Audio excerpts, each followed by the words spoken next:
Hi, my name is James and this is the third in a series of short videos designed to explain some of the thinking behind a new professional development platform for teachers, praxiseducation.com.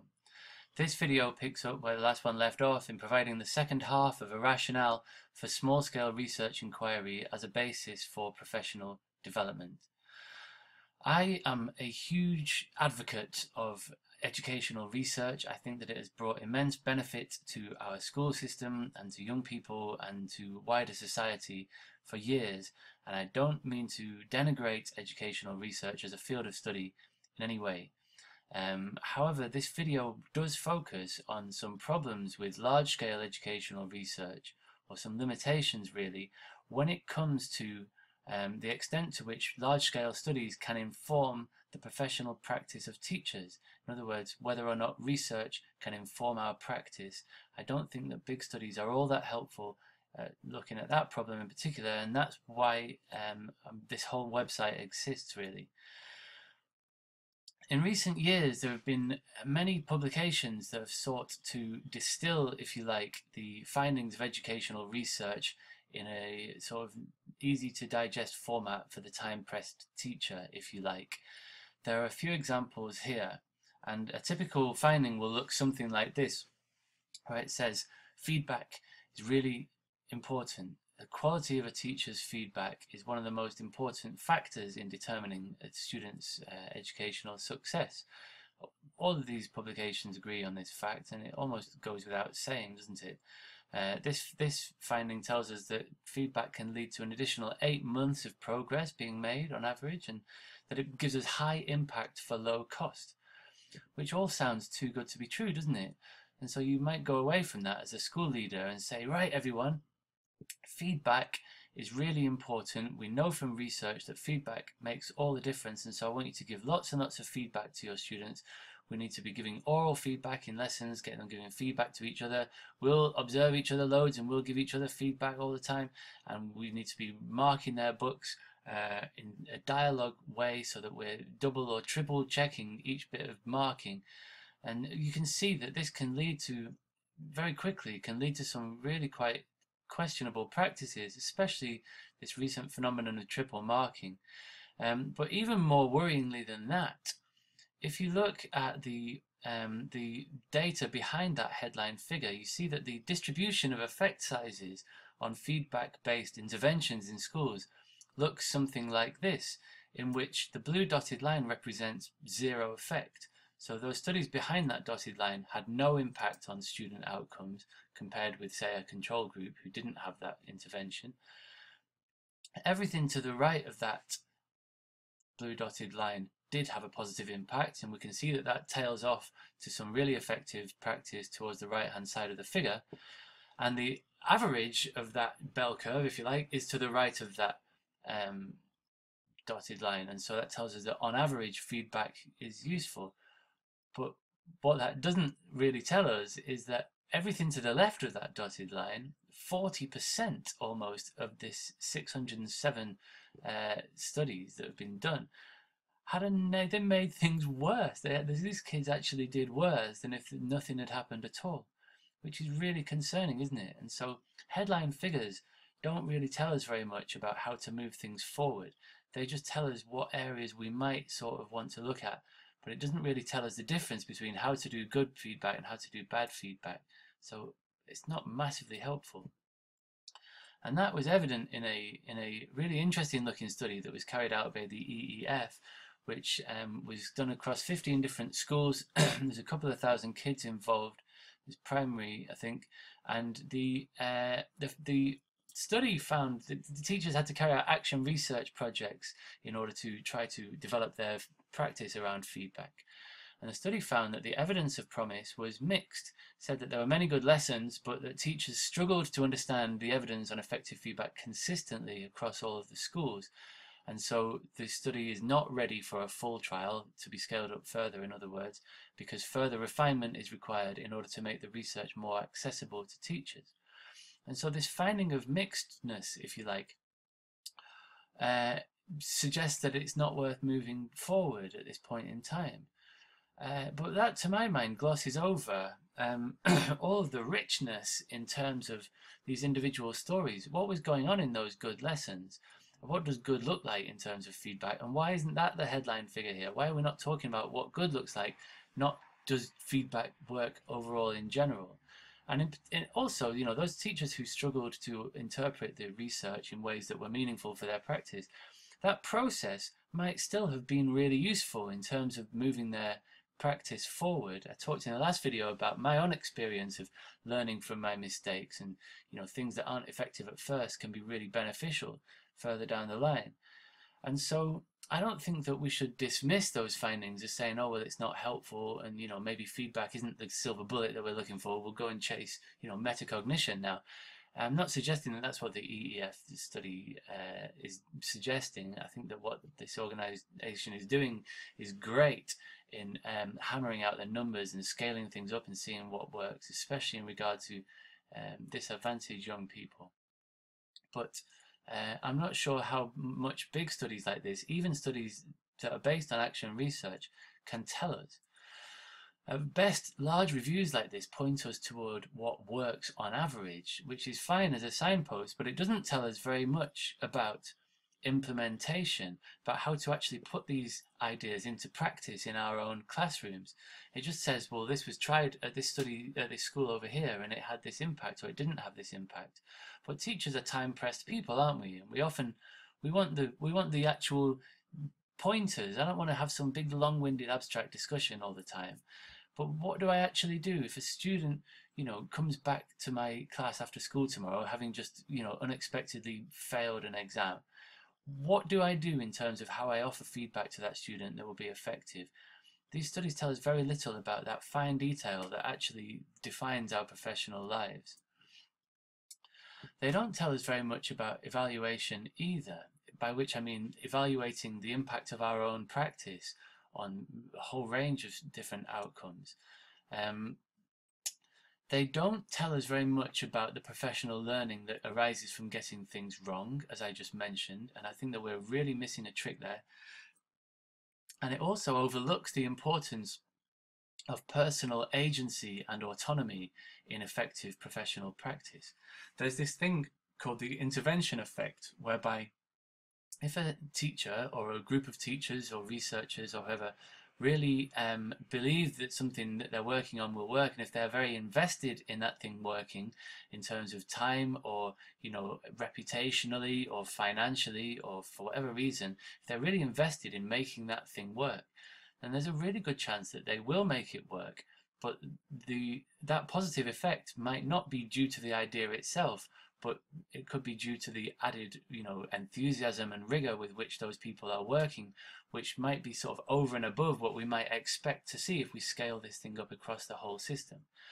And so we need to be sensitive, I think, to this idea of autonomy and decisional capital, which is this idea that you know, teachers making decisions about their practice, that is where the good stuff lies, if you like. And the flip side of this is also true, isn't it? If we think about these studies that come down that are done to us, where the sort of the driver for carrying out certain practices is done in a top-down way, so that people don't necessarily feel a sense of agency or autonomy, then those practices are interpreted in some quite dubious ways. At the moment, there's a flurry of activity around growth mindset in schools, which is based on some positive-looking research, which seems to suggest that a student's expectations of their own future performance is one of the most limiting factors of their future performance. And if you can get in front of those expectations, to use John Hattie's phrase, if you can somehow get students to believe that they can do more than they might currently think, then that could be really effective. And that's a nice idea, but what does it actually look like in classrooms? I've not really seen very much beyond people saying yet when a student says, I can't do this. And I'm not sure that that's going to cut it.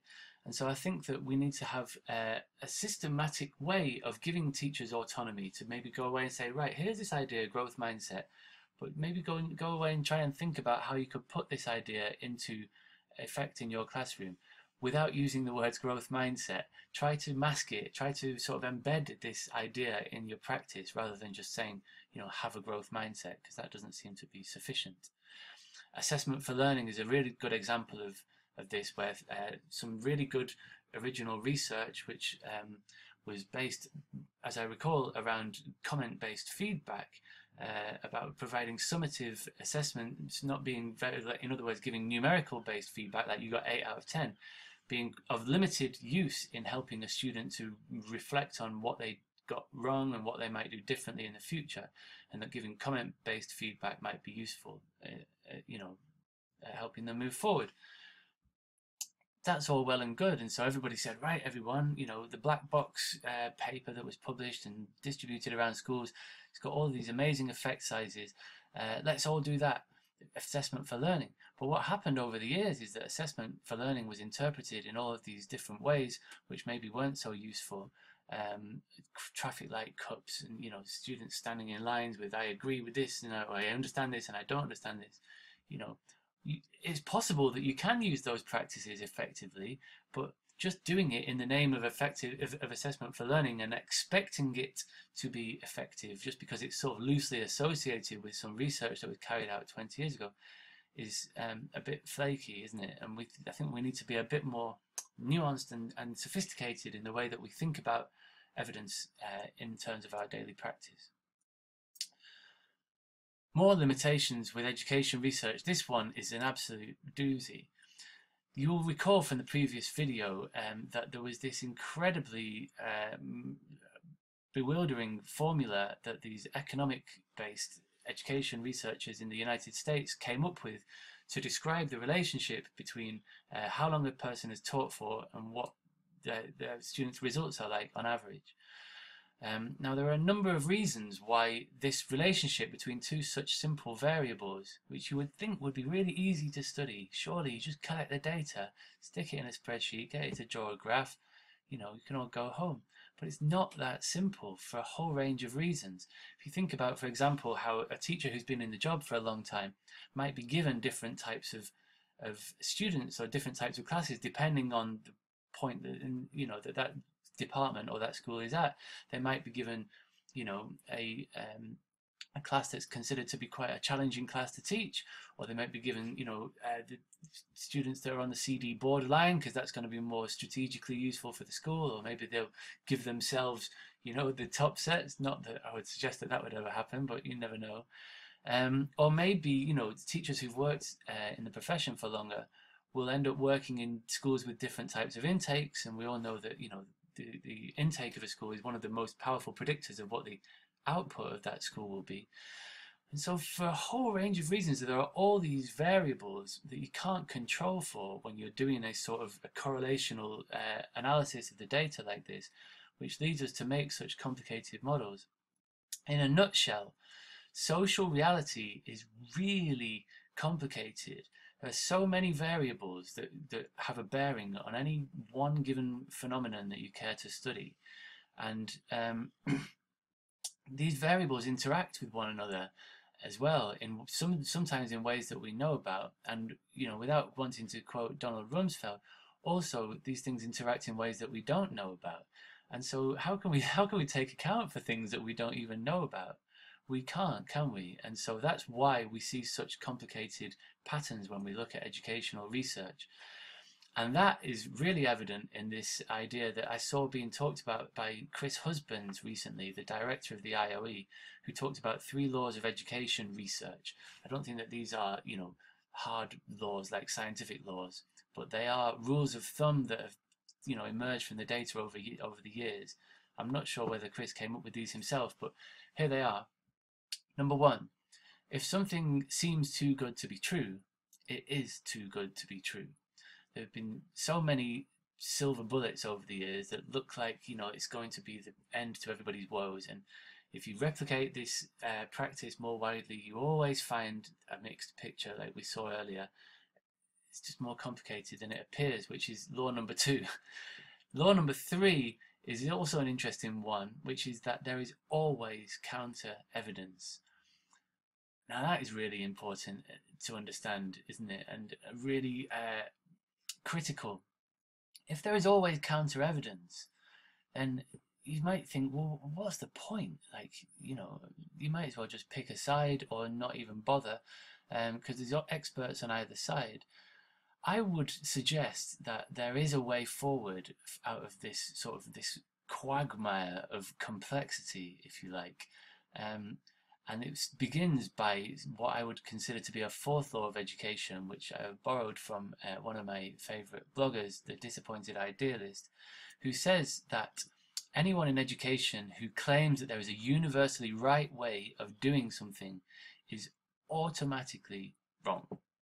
Because of these reasons, especially points 2 and 3 there, if you make any general statement, then before you've even reached the end of your sentence, you're barking up the wrong tree, because you're doing that same trick of glossing over the nuance of the massively complicated and variable context of something as complicated even as a classroom, never mind a school or chain of schools or a whole country full of thousands of schools, planet even.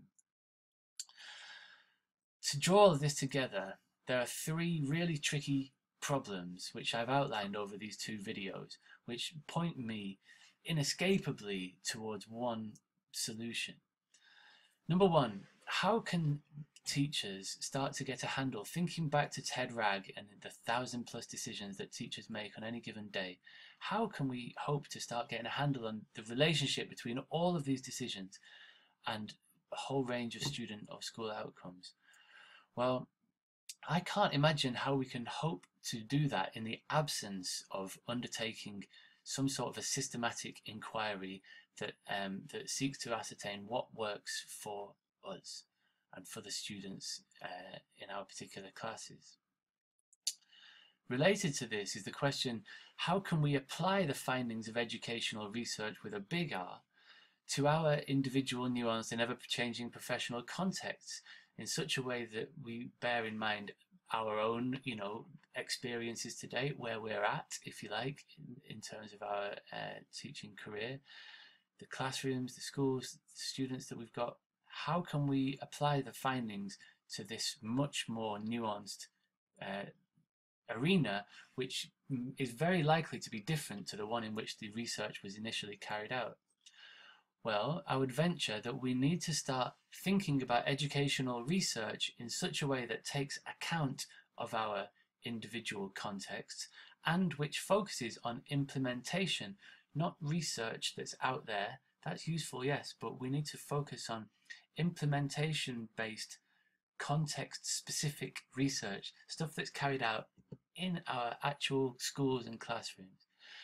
Now, we could wait for educational researchers to be parachuted into our rooms and to carry out this work for us, but I think that we'll be waiting a long time, many of us, and so maybe we as teachers need to step up and start carrying out some of this work for ourselves, instead of some of the things that we do in the name of professional development, which might not be quite so effective.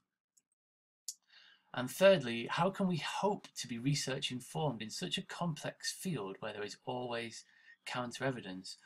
How can we hope to find a path through this complicated jungle of ideas and values and all of that stuff?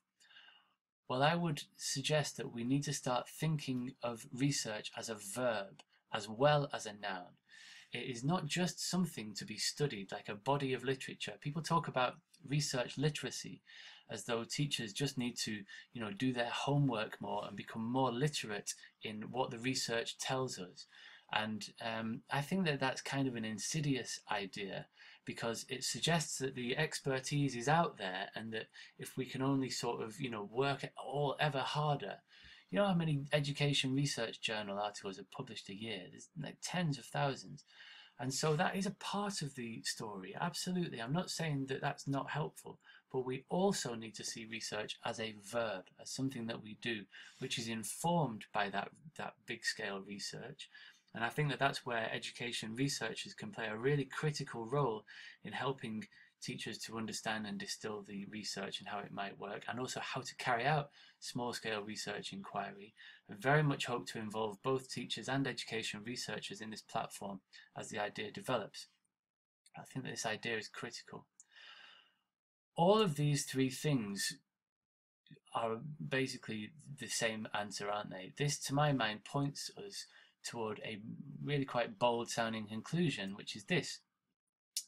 I firmly believe that all teachers and other school-based practitioners should engage in systematic, small-scale research inquiry as the fundamental cornerstone of our initial and our continuing professional development, figuring out what works for us, informed by the research, but what works for us at different points in time throughout the whole course of our career. Now, that is an incredibly strong statement. I'm aware that there will be some disagreement, and I really look forward to engaging with people around this statement to see whether there's much agreement or not. And so this is pretty much where I'll leave this video for now, other than to draw it together for you visual learners out there to return to this idea of the research gap, McIntyre's gap, the abyss really that exists between research knowledge and practical day-to-day pedagogical knowledge. How do we bridge this gap? Well, I would venture that we need to start thinking of ourselves not just as teachers, but as teacher researchers. And the reason that I like this picture by this amazing Canadian artist is that it sums up the idea that actually this is inherently a collaborative endeavor. This is not a problem that's going to be solved by some lone genius, some Isaac Newton figure having a eureka moment or whatever. This is something that we need to figure out. If this gap is not going to be bridged in our individual minds as we wrestle with these ideas in our practices and evaluate the impact of what we as individuals do, and then we share that practice, informing one another collaboratively, collegiately, within our departments, more widely within our schools and through social media, and perhaps hopefully through this Praxis education platform, I don't think that we are going to bridge this gap in any other way. And so I think that we need to fundamentally change how we think about education research for all of the reasons that I've just outlined. So thank you very much for your attention. I look forward to engaging with you further on this. Please do send your feedback in, sign up to the site, start sharing your inquiries, and see if we can start building on each other's ideas. Until the next time, thank you very much for watching.